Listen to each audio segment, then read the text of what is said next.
This is Lucas Manuel, and you are listening to my Seleção podcast. Simões bending one for Torres. Eusebio. Oh my word! Have you ever seen anything like that? Bem jogado por Simão, a passar por dois adversários. Simão a tentar oferecer o golo a Figo e a bola é golo! O golo de Figo! Rui Costa já acreditou, vai tirar para o golo, atira, golo! Golo! Golo! Cristiano Ronaldo, vai para Cristiano Ronaldo! Bateu, golo, golo, golo, golo! Ronaldo! Obrigado, Cristiano! Vai Éder, chuta! Gol! Gol!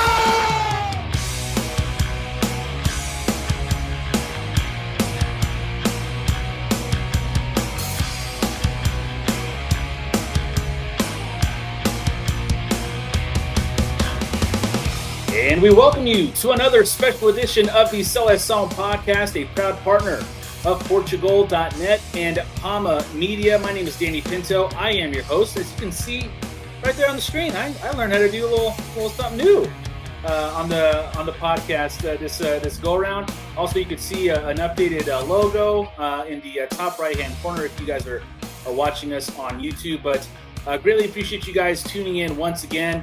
A big thanks to Taylor Amarant on our last episode where we talked about Portuguese Problems, the brand new comedy series that is going to be debuting on the various channels of RTP this month on March the 18th. We have the cast of Vanessa Medeiros, Mike Rita, Chantel Arial, the aforementioned Taylor Amarant, Graça Pinhaços, and of course, the two men who are kind of, I would say, responsible for this whole thing getting started here. We welcome in Brian Martins, and we welcome in Derrick, the man, DeMelo, as I try to get everybody situated here. Let's do it. Hey, there we go. Hey. What's up? And, Derrick, the man, DeMelo, founder and president and Big Shot.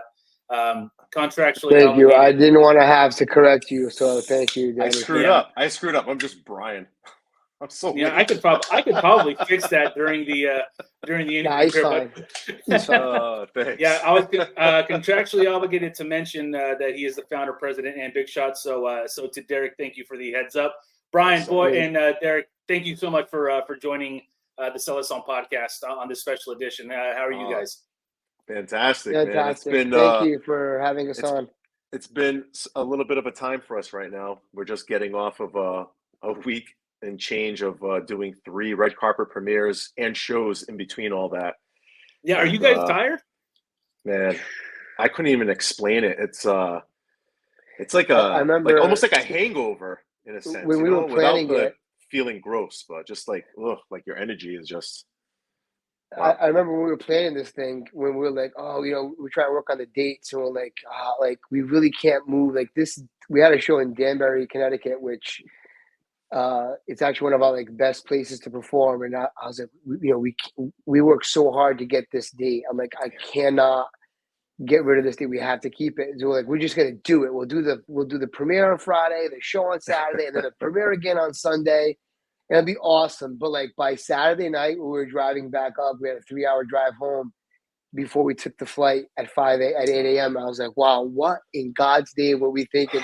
So we did Toronto with 3 hours sleep. So, but yeah, it's all part of the fun. I just think we'll look back on this weekend with such fond memories of we did something so cool, so unique, and we're kind of part of our own history here. So we got to do it in got to do it in our favorite places too. The areas that we've had such big support, and all the communities have been good to us.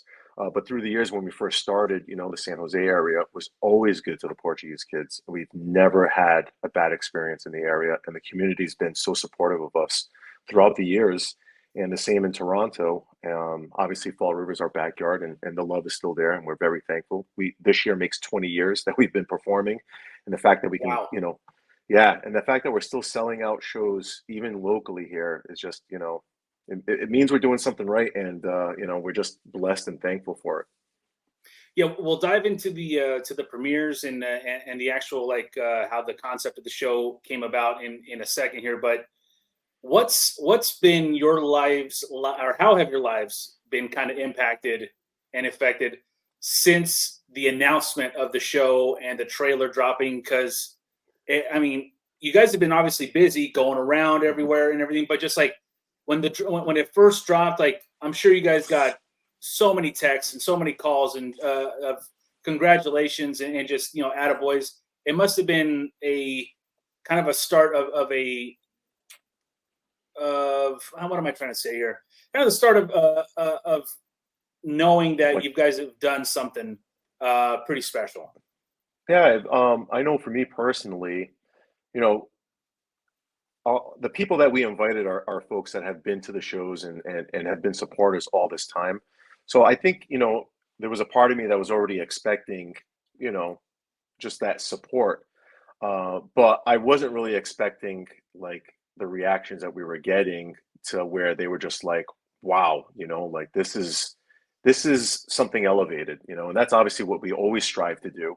But it was just like, oh yeah, like you guys really haven't seen this, this is something a little different from us. And, from reactions from like people that are close to us that, it was just great to hear that honest feedback and just seeing it in their eyes. Like, this was like unreal. Oh my God, this is, the level and the quality. And I was just telling Derrick and Taylor that like Taylor and Mike really got the privilege of seeing a lot of the episodes because they went to all 3 premieres. They got to see 5 of the 6 episodes that we aired. So they got to see their crowd's reactions and like just really absorb like just this like wave of laughter, it was just like magical, just amazing. So much going on that like, again, it's all done now. And I'm like trying to catch my breath before we take absolutely. off again.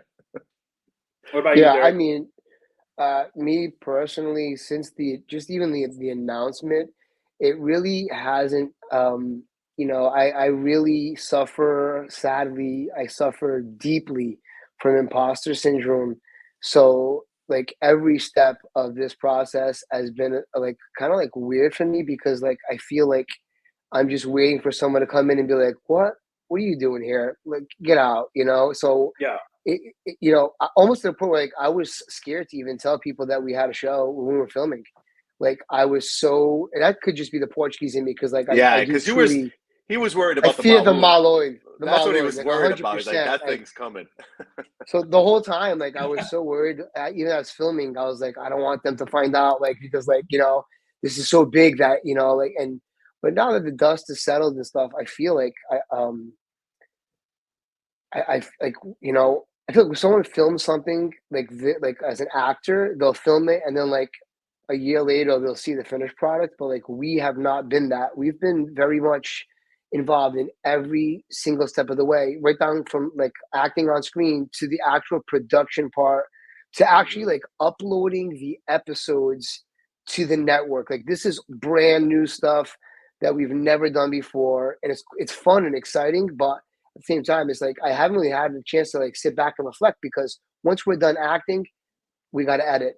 Once we're done editing, right, we got to do post-production. Once post-production is done, we got to come up with all the assets to promote. And like, so it's been so much that I haven't really, and that's just the workaholic in me, I think, but every so often I'll poke my head up from all this stuff and I will like let myself kind of just like take it all in. And it's been amazing. Like those small moments where I've allowed myself to just enjoy it. It's mind blowing.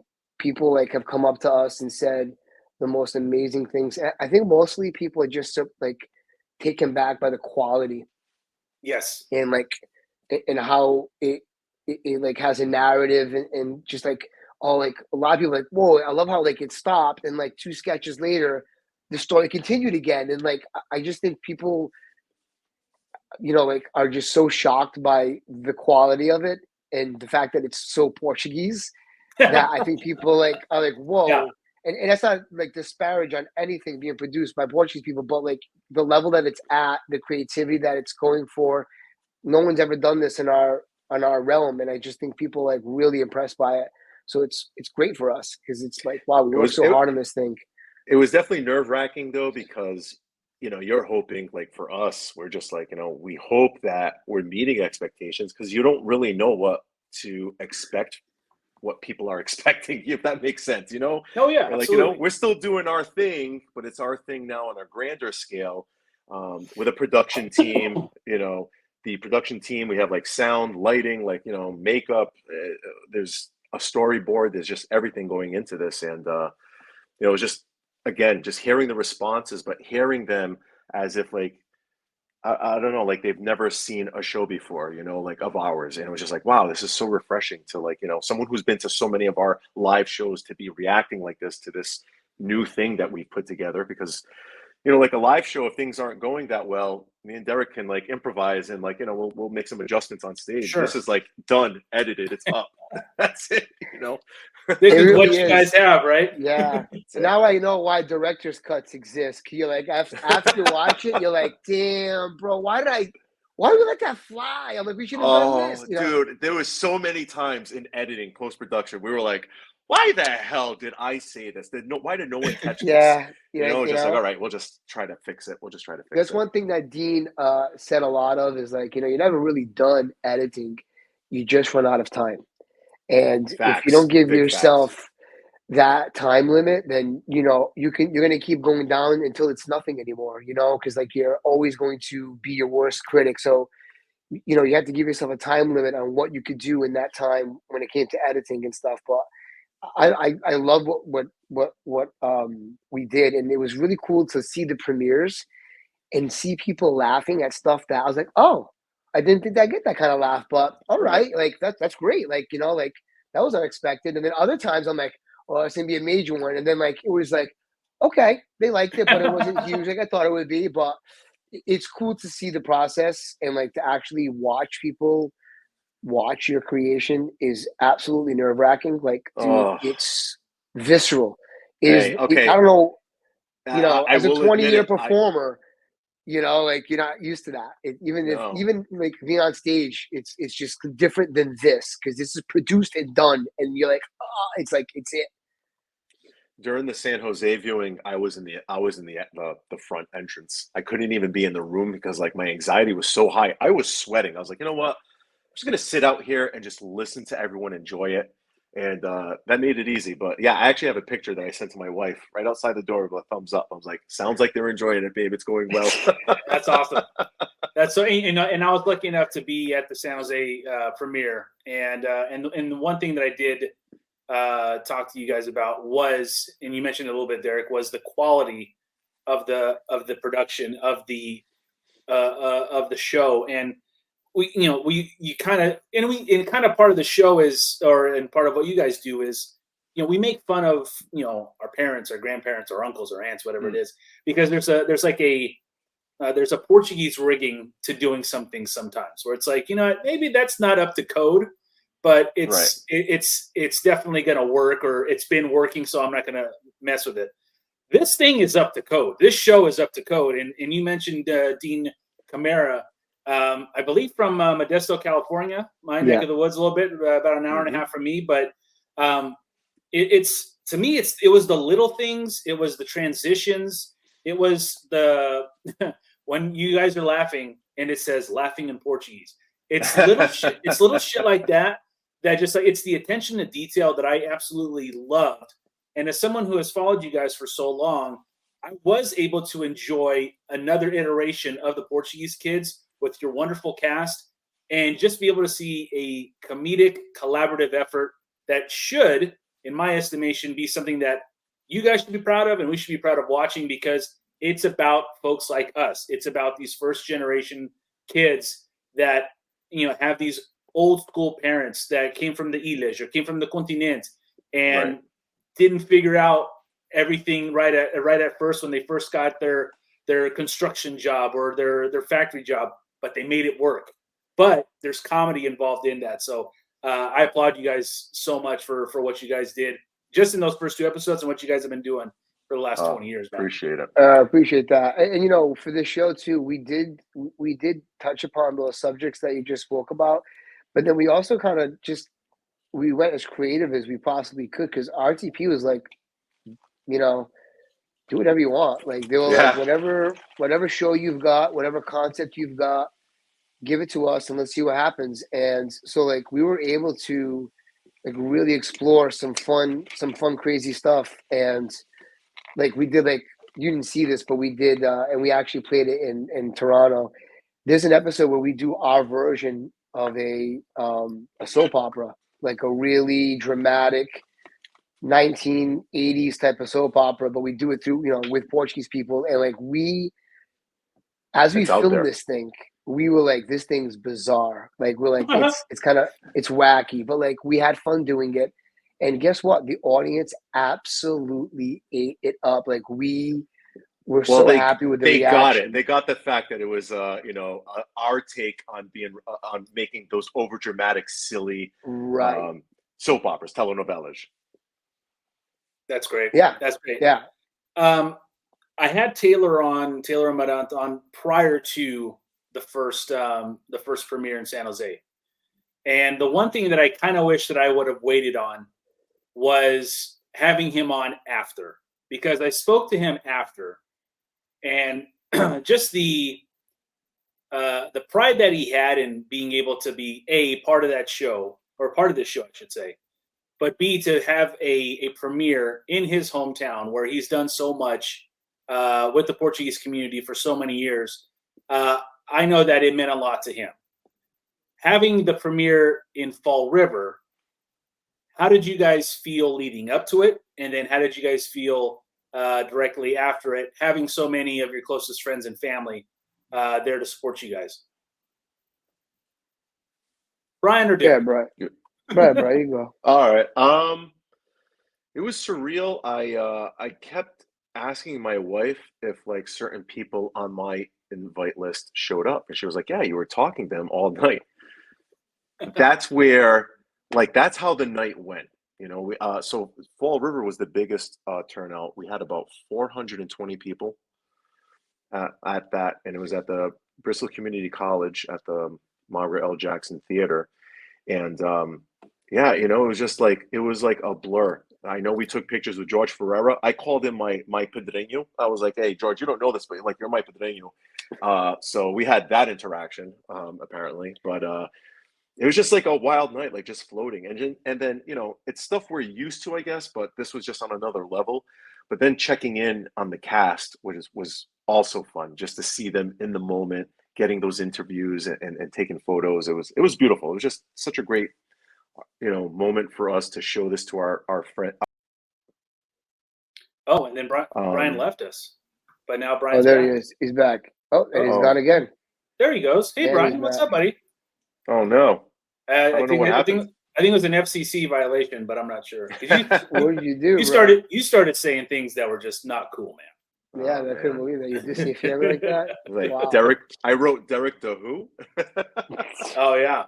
Yeah, and apparently Brian very much funnier than Derrick, according to the helmet that was received on. Can you believe that? Yeah, unreal, that dude. That was guy's unreal.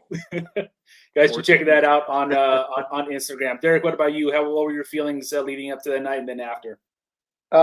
Again, still that work mode, and because we realized as we were doing the playback that we weren't happy with the sound. So I rushed back to the office, grabbed my laptop, rushed back. So I'm in the projection room as people are showing up. I'm in my hoodie. So like, it felt very much like I was chasing my tail for that part of the night. But like, it was also very special because it was held at that theater, which was also the theater that we did our very first show together at 20 years earlier. So it held a lot of significance. So, and then just seeing people like George Ferreira, in the audience, like the mayor of the city was there. Like it's just cool to have that kind of respect, especially with like a guy like George, who like for us, he's the gold standard, right? Like this guy is, we're standing on his shoulders, and to have him at our premiere, like supporting us, was like just absolutely just overwhelming, So, and then I had a ton of family there. It was, for me, it was magical, but at the same time, like I was like, oh my God, we forgot to invite so many people. It's like a wedding. We had 1,000 people to invite over 3 premieres, and like there's so many people that we should have invited. Like, but we're doing it ourselves. We're like literally a 3-man show with Dean, so it was really tough. But we apologize to the people that we forgot, and the people that were there. It was just an amazing night. I felt like, it was a culmination of so much, like like so much work, and so many like false finishes. Like we were like, oh, the finish line's here. No, the end zone kept moving, and and it was like, wow, dude, there's so many more steps that we thought were done, but like to be there at that threshold and that finish line, it felt good. There was a lot of moments where Brian and I, especially, we looked at each other and were like, whoa, we did it, dude. Like, we've envisioned this moment 4 years ago. Heck, 20 years ago when we first started, we envisioned this moment. So to be able to like finally get there, it was surreal, very surreal. Yeah, but a bunch to you guys, man. Like I said, the San Jose show was great from the pictures and everything that you guys shared on social media. It seemed like Toronto and Fall River were just as good, if not better. And again, it is one of those things with on a very smaller scale. But I mean, this thing, and Brian, you were mentioning it a little bit. It's like this thing is like your baby. And you want people to like your baby, and you don't want people to talk shit about your baby. And you guys are nervous about wanting people to accept your baby. And this probably, out of probably all of your guys' projects and iterations, there's probably the most vulnerability that you guys may be feeling throughout your entire 20-year career, right? Yeah, I mean, this is something completely new to us. And like Derrick was saying, we did pretty much, I would say, 90% of like the post-production stuff, like the rest of the rest of it was like, coloring and sound that went out. But like beyond that, like we were cutting, editing, making sure the captions were right, doing subtitles, and just writing in general, even the stuff before that, and making sure everything looks right. And like I said, once it goes up, it's up there. This is the final product, and it's not like we can change it on the go like we can on stage. And it's something different. Like I said, this is this is something new for us. And I think it was like inevitable, because a lot of fans always asked throughout the years, when are you guys getting your own TV show? When's it happening? Now it's happening. And it's like, okay, what are they expecting from us? Like, there were nights where we would read a sketch. I'm like, this is going to work, right? And Derrick would have to like talk me down off a ledge. It's like, no, the sketch is fine. You're in your head. Like, let's film it. It's good. And, we're thankfully, or vice versa, where I would be like, hey, this is not going to work. And then we would film it both ways. And then, it was like, wow, my way was so stupid. Why did I just spend I wasted our time. A lot of things we would change for season 2. Like we would definitely be like, okay, let's do this different. Let's do that different. But it was a learning experience for us, like, and for Brian and I, we were so used to working together, but like now this is a collaborative thing. You've got Dean involved. Then you've got, the cinematographers that we hired, the cast, like we'd have people like, hey, we in our heads, we're like, this is how it's going to look. And then someone else would be like, what if we did this way? And all of a sudden we're like, oh my God, like we're thinking small time, like, yes, that's way better. Like, so there was a lot of cool things that we learned along the way too, that I love for us, because, now we could like take all that knowledge and use it not only for ourselves, but any other projects that we involve ourselves with, like this new, because we created a production team, Brian, Dean and I, and that's the intent, is to like obviously continue doing stuff together collaboratively, but like we want to work with other people and put some shine some light on them. And now that we've got this really great team, this production company, we're so optimistic. We're looking forward to the future in a big way. You mentioned the collaborative effort that it takes to do this, and it's not only you guys and the cast, but it is it's the folks in the background, it's the editing, it's the filming, it's the ideas. There was a sketch, I don't even know if I want to call it a sketch, but there was a part of one of the episodes where it's actually you guys are in the garage watching the Blue Jays game. Oh yeah, on your phone. And Mike Rita comes out, and I believe he's either your dad or your uncle, one of the uncles, whatever it is. But that comes from, if you guys have not seen Mike Rita's YouTube stand-up, and I definitely think you guys should, it was absolutely hilarious.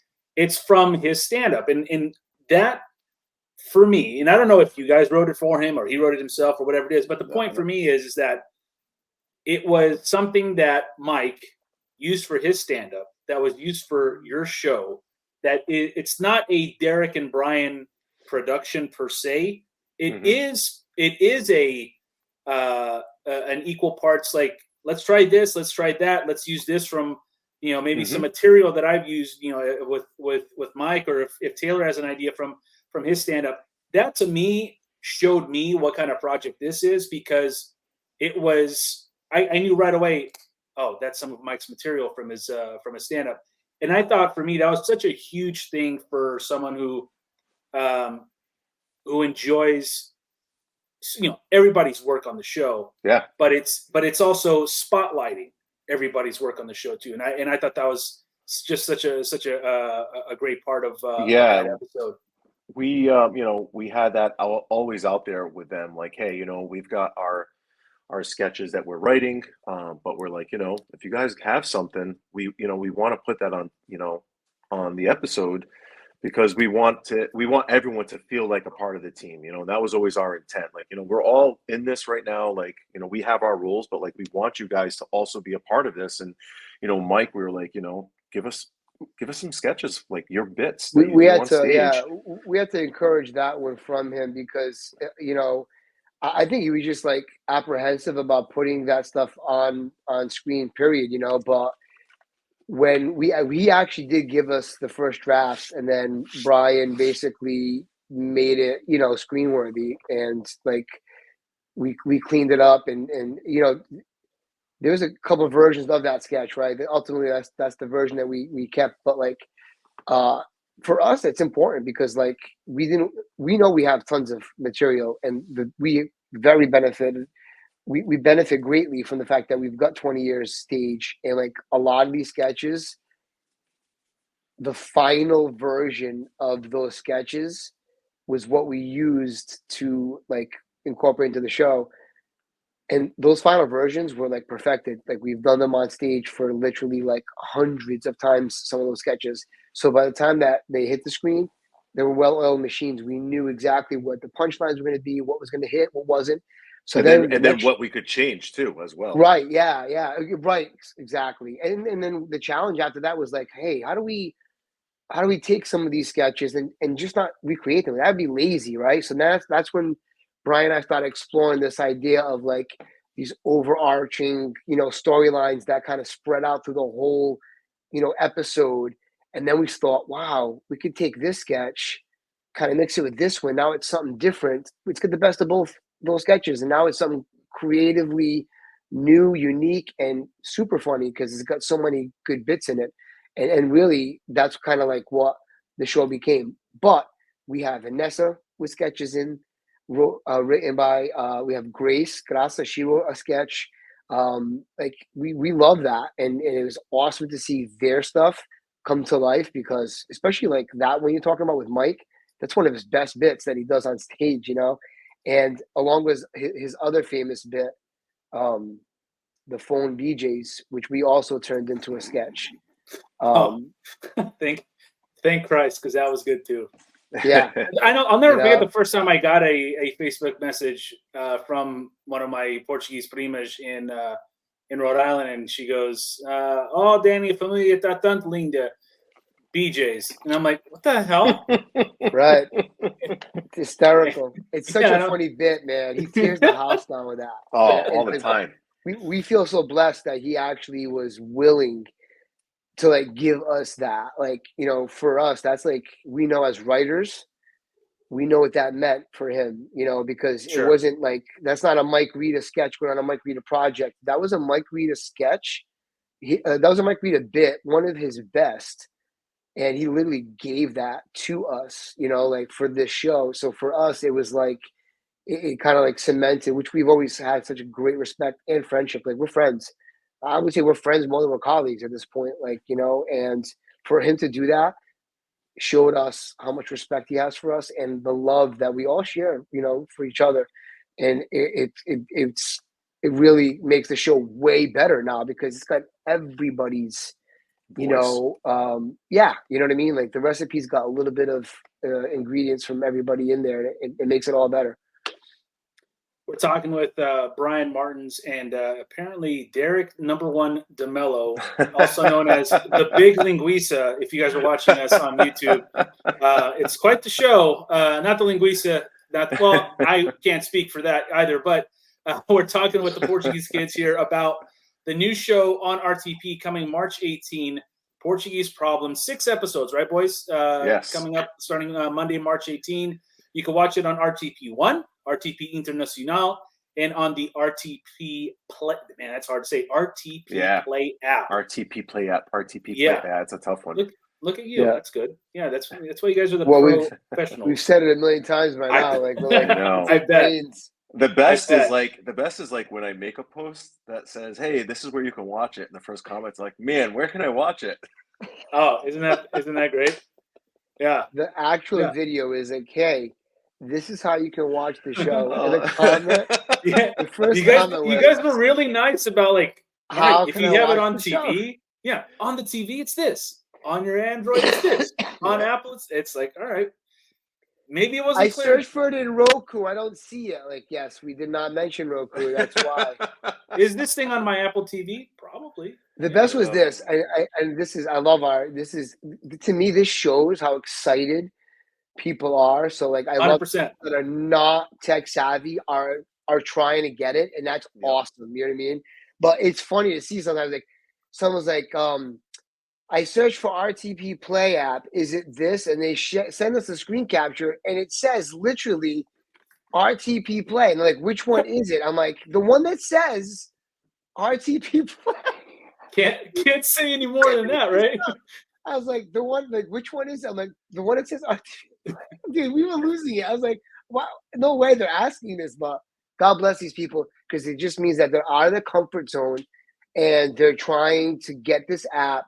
And I think we realize this too, like the majority of people in North America are probably going to watch this on that app because, you know, everyone has RTPI or cable. Or cable. Everybody's streaming or a la carte right now. Yeah. Exactly. You know, so for us, the fact that we have this RTP Play app is like such an ace up our sleeve, because otherwise it'd be like, hey, you know, we have this show, catch it if you can. But now with this app, everybody can watch this thing, you know, from Android to iOS. It's a very non-Portuguese rigged scenario, right? I mean, because you have the sketches, you have everything that talks about the past, but this is being presented in a 2024 presentation.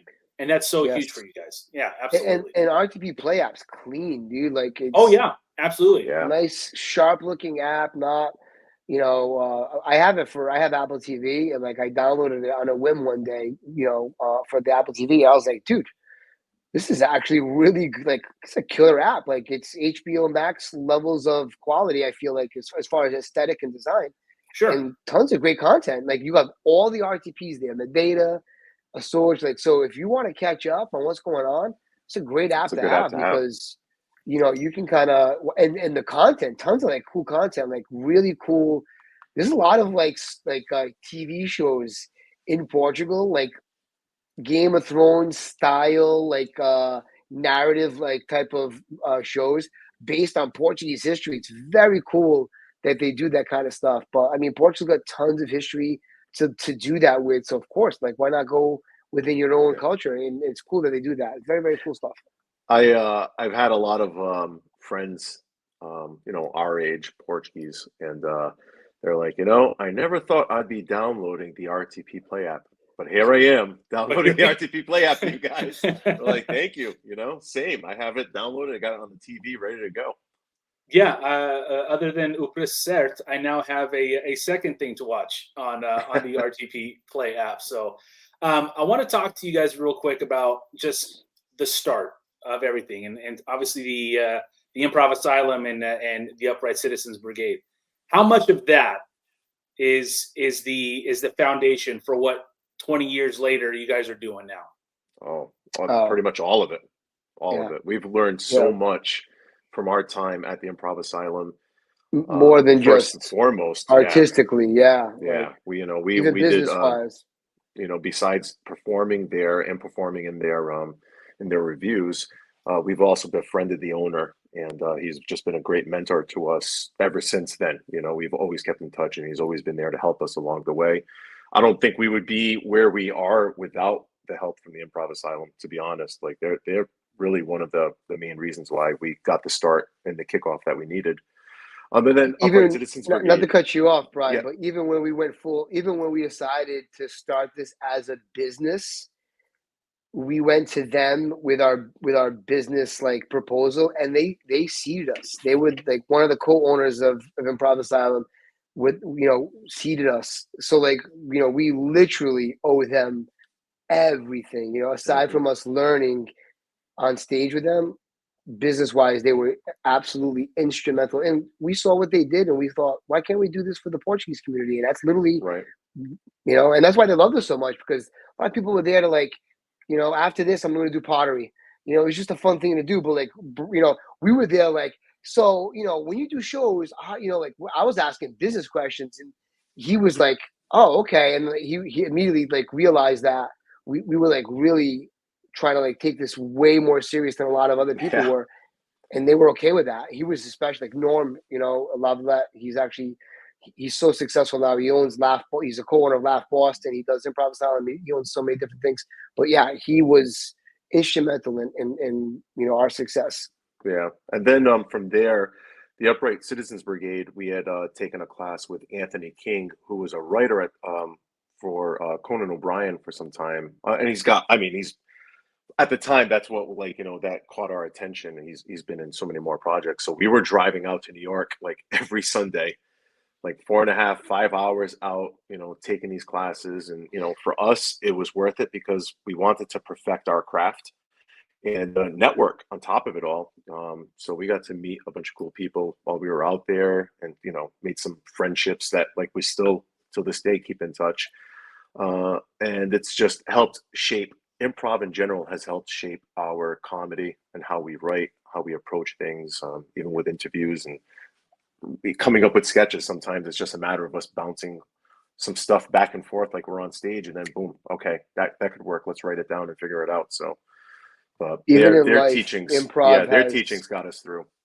Yeah, in improv, one of the first things you learn is that no is not the word that you want to use. You want to continue the scene, and that applies more than just comedy. In business, no will stop an idea from growing, but yes and will always enhance it and make it grow. And we have applied that to our business and our lives, and it's really shaped that in so many ways. And I think just us taking it so serious when we were younger really changed that outcome, because, like, anybody can do comedy in some way. Like, I disagree. No, I don't. Anybody can do comedy. Will it be funny to everybody subjectively? No, obviously not, right? So maybe I should say anybody can try to do comedy. Maybe that's the better term for it. But for us to go back, when I look back on those days, it was more than just, like, comedy. It was like, how can we, how do we make this a business, dude? Like, that to me was always so interesting to me. Like, how can I make people laugh for a living where we can be happy, making people happy. And, like if we didn't approach comedy with that kind of lens, we wouldn't be here today, because it would have just been like a side thing that maybe would have got big. But because we took it so serious those first few years, and we did all that training, we took sketch writing classes, like we did musical improvisational classes. We did a lot. We spent a lot. It's a huge leap of faith, right? I mean, absolutely, 100%. You can't half-ass what you guys are doing, because I mean, one, it'll show. Yeah. At some point, like it's like if it's something that you guys aren't totally all in on, there's gonna be a night where if you guys are all in, you're definitely writing. If you're not all in, you know what, get to it tomorrow, or that's good enough. Right. It's like what you guys are doing right now in being able to, take this next step in your careers. That is, I mean, there's no half-assing it. This is not a on a whim kind of scenario. This is all in, and it shows in the quality, and the production, and the actual comedy itself, and what you guys are presenting. So it's the fruits of your labor are definitely visible for all to see here. Oh, we appreciate Thank that. you, And I think a lot of it Thank too you. has shown in the fact that like we always learn to adapt, and maybe the fact that we always could adapt to things really helped with this transition to the TV show as well, because we started 20 years ago. I mean, when we started, even beyond performing on stage, we used to do public access, like it was like 98, 99. I mean, there was no social media like that besides AOL. So when we were like promoting shows back in the day, we were going to cars and putting flyers out. Like we were growing with technology and advancements, and when social media started happening, we were there with MySpace. We were there when YouTube first started, Vine, there's all these social media platforms, and just growing with it and learning to adapt our comedy to that. Because if you remember, Vine at one point was just 5 seconds. So like, all right, guys, we got to figure out how to tell a Portuguese joke. Brian, it was 6 seconds. Six. It was 6. you had that last second for the tagline, and then that was it. That was Rest it. in peace, Vine. Rest in peace. Rest in peace. Who bought Vine? Did Instagram buy Vine? I think Instagram. No, they went out of business. They just Twitter didn't just get shut bought them down. out. No, Twitter just shut them down. Yeah. Oh, Twitter owned them. Yeah. Twitter's been doing a lot of stuff, but that's another thing. Yeah, I know. Another thing too is, aside from that, is like we try over the years to align ourselves with people that share our vision, and it hasn't always been easy. Like over the years, we've had a lot of what's the word I want to look at? I want to use here. Scumbags. That is, I mean, if you want to curse, you can curse, sir. I mean, we're all people that would want to suck on the teat of the old Portuguese kids. Damn, there were a lot of but there were a lot of people Keep going. I'm feeling attacked a little bit right now. No. Listen, I have a teeth. Don't worry about it. Actually, I have 2 teeth. 2 teeth, yeah. Yeah. No, but I mean to say is that like, Derrick, over the years, when we work, yes, I'll change that in a second. Actually, Derrick, when we work with some people over the years, a lot of people took advantage of us, because like we were so like genuine, like to help people out. A lot of times, man, people would be like, "Oh, dude, okay," and like totally, bleed us dry, and we had to learn a lot of lessons the hard way. But over those years, there have been a few people that we kind of like met and like, okay, this dude's obviously a good person. Let's maintain this friendship as long as we can. And Dean was one of those dudes. Everything that you said about the quality of the show, the production, all of that, credits to him, because like this guy came in and literally upped our game. Like he elevated it.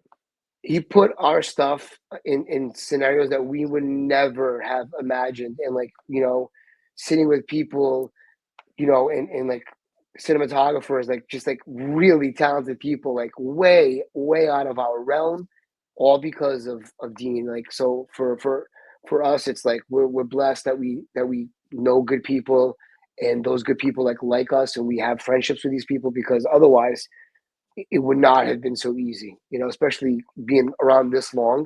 you make a lot of friends. You also make a lot of enemies. But like we've been lucky. We don't really have a lot of enemies, man. We've been like as easygoing as we can be. We like to be neutral. We don't get political in our comedy. Like we want everybody to just have a laugh and enjoy themselves with us. So it's cool that we're able to like have good people in our lives, because that always helps you. You know, having good people in your corner, it's 99% of the time it's what helps you get to that next level. There's been so many iterations of what you guys do. It's members, songs, sketches, touring. You guys got the Improvistas tour going on right now. What's the creative drive to keep going? Because obviously right now you guys Money. The bills. All right. What a dumb question. Anyway, but okay, because you guys are full-time Portuguese kids. When I talked with Brian a few years ago, I asked him, like, are you guys full-time Portuguese kids? And he's like, yeah. And so you guys have been now full-time Portuguese kids for a little bit more than a decade, and but creatively, there to figure out another outlet has to be very fulfilling, to find another way to get your comedy across, to get your thoughts across, to get the collaborative efforts of the folks you work with across. And there's obviously there's obviously something that you get from that, like a dopamine hit from that obviously continues to have you guys keep going and going, right? Oh yeah. Yeah, for sure. And I will credit Brian on a lot of this. Like, Brian, and I think it's what we work so well together is because we've compartmentalized our roles in our company, where Brian's main role is he's the head writer, and he's always, got his creative juices flowing. And a lot of times, it'll just be something simple like, man, I was talking to my mom today, and then boom, boom, boom, boom. And, I think the drive for that, like what keeps us going is it's multiple things. Now this is what we do, right? We're content creators. So like, we have to do this because otherwise we'll not be relevant and all that other stuff. But, why do we start this in the first place? And it's really just for a laugh, right? We love making people laugh. I love personally as a child getting that laughter, making people laugh. It to me, it's the ultimate feeling. But then one day, this is early in our career, early, somebody came up to us and they were like, my father just died. And what you guys did on stage, like, really reminded me of my dad. And the dude just like choked up. And I remember like, I'm talking very early, maybe the first 5 years. And I remember that having such a profound effect on me, because I was like, holy shit, dude, like, we're not just making people laugh here. We're kind of like, we're bridging this like nostalgic, like this time people you forget, like how many times an embedded memory comes back to you because of something that you ate or a smell. We get that with comedy. There's something that we say, something simple. My mom will say something like, "Psiste lata," like someone will come up to me like, "Yo, my grandmother said that. What the hell does that mean?" And I'm like, "I don't even know. My mom says it." Like, I don't. Yeah. And like, but like the connection that we make with that, like, really, like, for me, fulfills me in such a way. Like, we've had over the years so many people. Like, my dad died. My mom was sick with cancer. Your videos are the only thing that put a smile on their face. Like, we binge watch videos. You hear that and you're like, wow, like I have such a purpose in my life, and sometimes like I forget, like I will, like my role in the company is usually the business side of things. And sometimes you just get embroiled in that business side and it's hard to get creative. And like, sometimes I forget like how fun that can be. But when I do, so every so often I'll come up with a gem, like I'm Portuguese, that video we just did, like, I'm Portuguese, of course, blah, blah, blah, blah. So like, it wasn't a new one, but I saw the trend. I look at Brian, like, hey, we should do this. And it was awesome, right? It was a big hit. We love that, right? And actually my wife's the one that suggested it. She's like, you should do that. I was like, you know what? Yeah. And it's fun to like remember that I have that ability. And sometimes when I'm just down and out, I'm not even feeling good, I'll put a TikTok up, I'll throw my Lino wig on, and I will literally just see if I can find a duet to do. And sometimes it's therapy for me, but also I know that it's helping somebody else out there. And especially during the pandemic, we got so many messages during the pandemic. You helped us get through. Like it was really unbelievable how many people like reached out to us. Even like now, we'll go to a show, someone will come up to us like, "Hey, you really helped me through the pandemic," and I'm like, "Thank you." Of course, we're just doing our thing. Sure. But like I sometimes forget our thing is something so special. Man. I'm like blessed. Like I'm very, very thankful in life. So sorry about this long answer, but that's really the drive. Is obviously it's what we do, but also we're blessed to have like this ability to make people laugh through these little videos and cheer them up, put them in a good spot. Because when you're laughing, those few seconds. Everything else goes away too, right? And I think a lot of that, which is good for us, was that Owen Head Writer. Thank you, dude. Yes, I'm finally recognized. Was that our comedy needed to evolve because 20 years is a long time, and can't be telling the same joke 20 years in a row. But the big thing for us was making sure that the comedy that we were putting out there was like, it's the situation, we talk with an accent, but that's not the joke. The joke really is the situation that these people are in, that like either our parents put us in, or they get themselves involved in. And this is just how they handle it, So and I think that's why, like Derrick was saying, that some people they get that attachment because it's like, they're hearing something they normally wouldn't hear, or just something that jogged their memory. And at the same time, they're seeing this scene play out where it's like, wow, yeah, something like this happened to me as well. Because a lot of these scenes that we do, like Derrick said, we hear something our moms, it comes from the heart. It's just something that really happens. So like, okay, let's throw a little twist on it, try to keep it within that realm that made it funny. And then sure enough, the internet responds the way they do. So we're very blessed for that, and hoping that like our fans notice that as well. And that's the kind of love we put into our work. Yeah, we're talking with Brian Martins and Derrick DeMelo of the Portuguese Kids. They are kind enough to join us here on a special edition of the Seleção podcast as we are talking about the brand new show coming to RTP, Portuguese Problems, March 18. I believe it's a Monday, March 18. You get it on RTP Play, RTP Internacional, and RTP1. Actually, RTP1 is a different date altogether. Oh, yeah, because RTP1 is. Did you guys make the picture to explain that one? No, because RTP1 is promoting this on their own, and it's a whole different beast. Because this wasn't originally like RTPI reached out to us originally, but what happened was I think the director of RTP liked the program so much he was like, we're gonna put this on RTP1 as well. So that's going to be a whole separate thing. They're actually doing Portuguese translations on the bottom for those episodes. So RTPI, March 18th for sure, 8 p.m. Eastern, 5 p.m. Pacific. Yeah, I can't wait to see them translate Joey Suja to Portuguese. Like him just like, swear to God, bro, you don't even know me, guy. Like I want to see those Portuguese subtitles. The best part is, even when we speak Portuguese, they're still going to throw Portuguese songs. Yeah, they have to. You're like, what's this clown saying?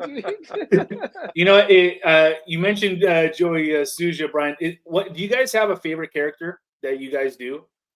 I think the Joey Suja, I have a lot of fun doing him only because like I can't figure out how much more ridiculous I can get to get the crowd to hate me.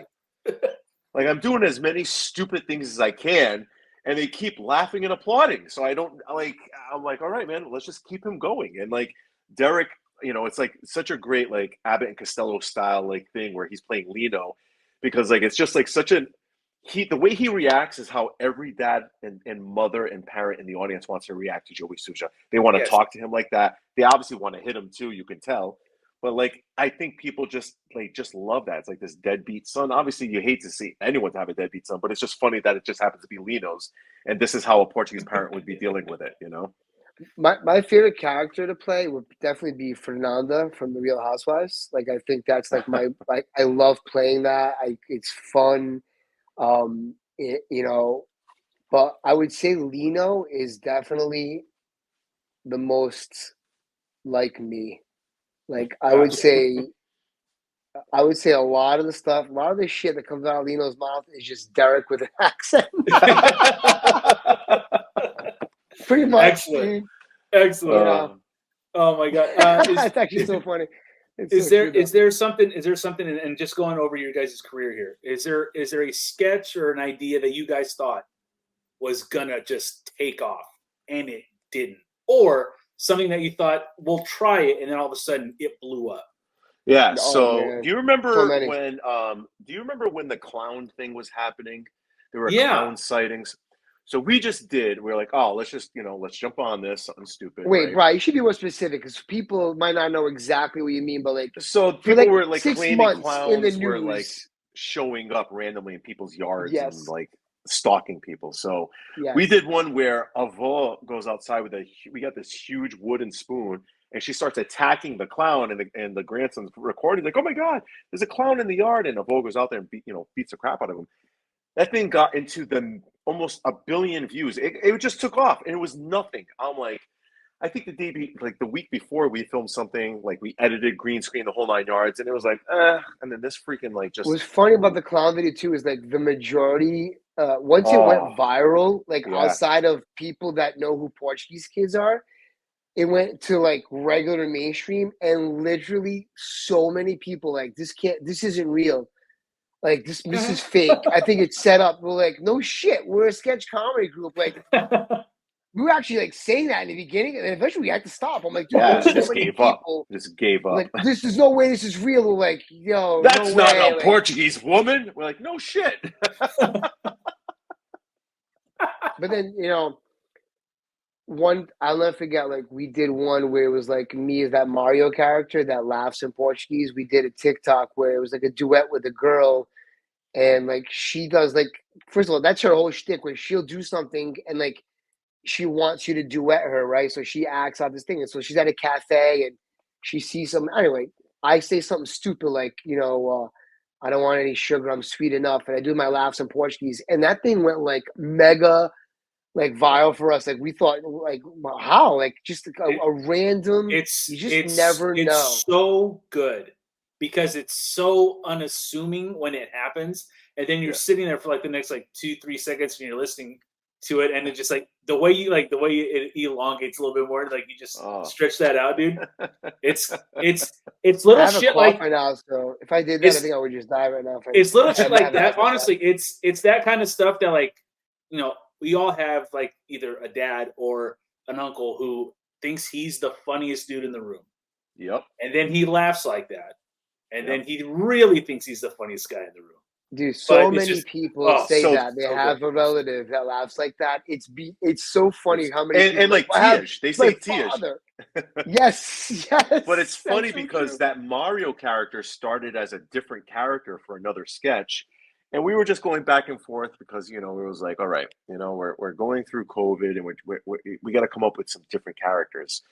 And I forgot how Derrick did this laugh, man. He did this laugh exactly. One day. I'll tell you what, I put that outfit on, and it was that's a female wig. And what I do is I'll put it on, and I just comb the shit out of the sides to make it look like a curly. That's what it was, yeah. Thing. So I put it on. I found the green, pink polo and that leather jacket, and I was like, as soon as I put it on, I was like, yo, I looked like George Ferreira. Circa like 1990, bro, and we were laughing. Right. Like on the cover of the cassette tape, right? Right. Literally, yeah. Beijing de meu coração. Like yeah. So anyway, Brian told me to shave, and I once I took the stash on, like I don't know how the laugh happened, but like my dad, God rest his soul, like has a weird kind of like whistle laugh like that. So like I used to mimic him a lot. So it is a variation on his laugh, but when Brian saw me laugh like that one day, he was like, dude, we have to capture that on video. And I fought him hard. I'm like, this is not going to be funny. And he was like, just do it. Yeah, thank God you did, man. Yeah. Even the laughs in Portuguese is so ridiculous that it adds to the corniness of this of him. It's like it's perfect. It's perfect. It's so Absolutely. funny. And you guys, that stuff's so good. It's just it's little intricacies of stuff that makes you guys as funny as you guys are. You guys announced a couple weeks ago or so that you guys are heading to London, England, with the Improvistas tour. I think the date is May the 23rd. Mike Rita is going along with you guys. There's also I forgot to write down who's the other gentleman that is joining you guys. Andre De Freitas. So go to PortugueseKids.com to get all of the information for not only that show, but if they're coming to a city near you, make sure you guys catch them when you can. England, obviously, first time in England? First time. Yeah. Okay, it's been a long time coming. Yeah, so when I talked to you guys a few years ago, I think you guys had just come back from Australia. Is there a spot in the world that has been clamoring for the Portuguese Kids that has not gotten the Portuguese Kids that needs to be a country that is checked off? There's a couple of them. I would be London, UK. Is number top one of the list. They're the top of the list for years now. Like every time we post a tour, there's always so many people messaging us from UK because there's a huge Madeira and even continent community in London. They even have a little Portugal out there, so it's like we're actually performing in Little Portugal. It's a comedy club in Little Portugal. So dope. So it just honestly it happened just so accidental. Like this guy Andre De Freitas, he's looking to do some stuff in America. He's from UK. He's actually Portuguese as well. He just did the Fringe Festival in Scotland. It was like a very big deal, and so he's like trying to ride this wave. And he looked out. He reached out to Mike. Mike reached out to us, and I said, of course. Again, we operate our mission, our mantra, português ajuda dois a três. So we were like, yeah, absolutely. So we're like, in the fall, when we do some dates in America, he's going to join us. And then all of a sudden, we just had a chit chat. He's like, oh, mate, I know a place for you guys to perform. He gave us the number of the owner of the comedy club. And literally, not even a week later, we had a date. So it really just goes to show you that you never know. You help somebody out, how quickly that could come back to pay you. But UK's big, and so is South Africa. I would say South Africa would be almost Hawaii's at up UK. there, too. We get a lot of Hawaii. Yes. To go down that way. Not a bad place to visit. And then you got a couple of states here and there. Like Washington. We get a couple of people from Washington. A small community in Vegas. So we have to figure out how to get that one going. We've done a show once in Atlanta, Georgia, years ago. That was a hot one. Hot Atlanta. Yeah. Hot Atlanta. So many Portuguese people in Hotlanta, apparently, right? Portuguese and Brazilian. Yeah, there you go. More Brazilian than Portuguese, but mostly Brazilian. Yeah. Oh, here's the question now. What's the worst place to? I'm kidding. I'm not gonna. You can. Oh, absolutely. You can ask that. Are you gonna answer it? Sure. Were you gonna say worst city or worst performance? I don't want to. No, listen. You worst guys performance. Can. You guys can take the hit. I can't take the hit if people from the city you're about to tell me is on. Look, I mean, he cuts it right here. No. Join us for episode 2. That's hysterical. Derrick shits on this next city. No. What city is it? Download now. Dude, honestly, the worst city to ever perform it, and it's actually the best shows ever, right? The great shows, but like look-wise, when you get off the exit, you're like, oh, it's Newark, New Jersey. I'm sorry. And, Philadelphia's not far behind. We've done Philly shows. I'm like, all right, a little dumpy out here in Philly. Newark just looks industrial. Once you get to, like, Ferry Street, it's like, oh, that's a little bit nicer. But, like, once you get to that first exit, you're like, is this a factory? Or, oh, okay, it's a street. So it's a little industrial looking. But you know what's funny? And this is so freaking true, dude. I would have to say, when we do tours, 90% of the tours that we do are at Portuguese halls or clubs because, A, it's financially beneficial for us, but, mostly because we want to help these clubs. A lot of these clubs don't see big crowds anymore. So when we come to town, we can pack these houses up and they love it.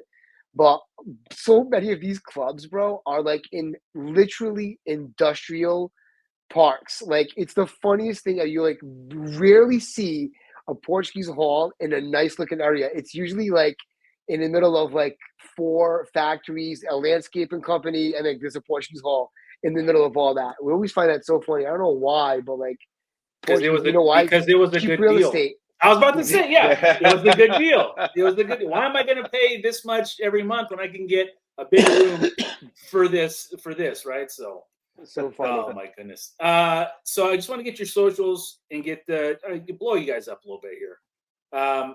Instagram at the Portuguese Kids. You guys have over 150,000 followers. I did a little bit of research. When I talked to you guys 5 years ago, you guys were just over 60,000.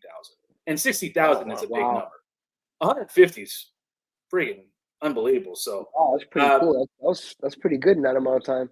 TikTok, which is the newest, I sound like such an old fucking person. TikTok is the newest thing. But you guys already have over 77,000 subscribers there. You got over 76,000 subscribers on your YouTube channel and over 300,000 followers on your Facebook page. And over, I think, Derrick, you told me right before the episode, of counting all of the platforms, you guys have 50 million views, or just about 50 million views on all social medias. Yeah, I mean, since the dawn of the Portuguese Kids, yeah, something like that. I mean, honestly, that's pretty good, I'd say. It is. It's funny. I wish we got paid good money for those 50 million views. Maybe $1 per view. Wouldn't that be nice? Shit, I take 5 cents per view at this point. No kidding. You know what though? It's always paid back and paid off in major ways when we tour, because ultimately that's what we are. We're a touring group. Like we have more in common with touring bands than anybody else. We hit the road, and that's where we make our money. And it's the videos help, because the videos go viral and they push people to shows. It's been a great formula for us for the last 20 years. So we're so thankful that people do tune in, because it's great. But we also keep it different too. Like, our live show is completely different than what you see on the videos. So people go to live shows and like, oh my God, I did not expect, especially the improv. A lot of people get blown away by the improv. Like, they're like, whoa, I didn't think I was going to see improv with you guys at all. Like, so for us, it's always a treat. We like to surprise people like that and kind of keep them on their toes, so to speak, especially when it comes to the live stuff. Derrick, right now, the way your beanie is on your head, you look like the cookies and cream guy. You know how he had like that hairline that was like this, like cookies and cream. You know what I'm talking about? That's what you look like right now, the way your hat was. You have to show me a picture of this cookies and cream guy. Oh, you're gonna hate me when you see it. Oh yeah, maybe I don't want to see it. I'm gonna Google this right now. It's not a compliment. Are you just telling me? Shit. Yeah, it probably. He's famous, so there's that. Yeah, that's true. There. Listen, no, that's it. This guy right here, dude. The way your beanie was. You're fucking dead to me. All right, and with that, I think we'll call it an episode, boys. Hi, guys. Cookies and cream. Cookies and cream. Oh, look, that's cookies. Wait, was that Derrick? Was that the big linguiça? That's definitely the little linguiça. I'm definitely the big one for sure. Brian Martins and Derrick DeMelo, you guys have been way too kind with your time. We went a little longer than I was anticipating, but you guys just what you guys do. What's that? We don't shut up. I'm sorry. I think it's problems. Yeah, it is. It's one of the many Portuguese problems, but yes. You guys have been since I reached out to you guys 5 years ago to have you on the show the first time. You guys have been nothing but nice to me and nice to my wife when she comes out to some of your events, and my boys love you guys. My 9 and 6-year-olds love you guys, and I told my oldest Eliseo, I told him, hey Eli, I'm gonna have the Portuguese Kids on the show, and he goes, are you serious, Pi? And I'm like, yeah. I'm all, is there anything that you want me to say? And he goes, no, I'm too nervous. I'm like, but they're not on.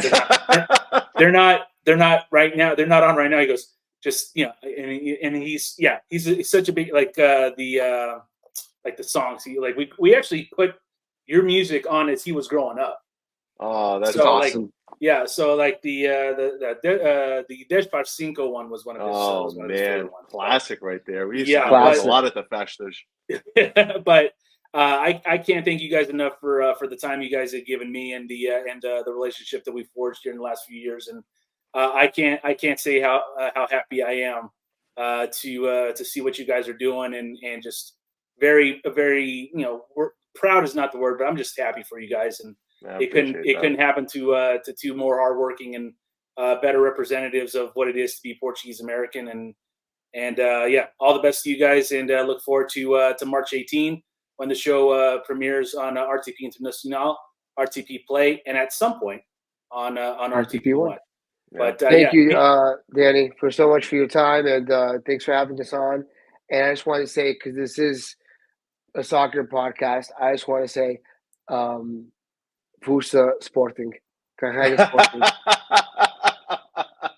Well, God damn it, Derrick. Oh man. You see how much red? You see how much red is over here, dude? We've had a rough few days. We've had a rough few days. Cookies and cream guy. I gotta tell you. Oh, you guys are the best. Go to all of the Portuguese Kids socials and PortugueseKids.com. Find everything that you guys need to know about Portuguese Kids. Portuguese Problems has their own website, I believe, PortugueseProblem.com. Follow that site or that account on Instagram and on Facebook as well. Guys, you guys are the absolute best, and can't wait to see you guys in person once again, because it's always a good time. So appreciate you guys coming on. Awesome. Thank you, brother. Thank you for having us. And that will do it, folks, on this special edition of the Seleção podcast. My thanks once again to Brian Martins and Derrick DeMelo of the Portuguese Kids. Make sure you guys catch the show on March the 18th. It is going to be an absolute blast, and something that is that we ought to be really proud of, representing us first and second generation Portuguese and Canadian Portuguese Americans too. And I saw the two of the episodes a couple weeks ago at the San Jose premiere. I laughed my ass off. So you guys are in for a real treat. So again, my thanks to the Portuguese Kids on this special episode of the Seleção podcast. We are a proud partner of Portugal.net and Bama Media. And as always, Força Portugal!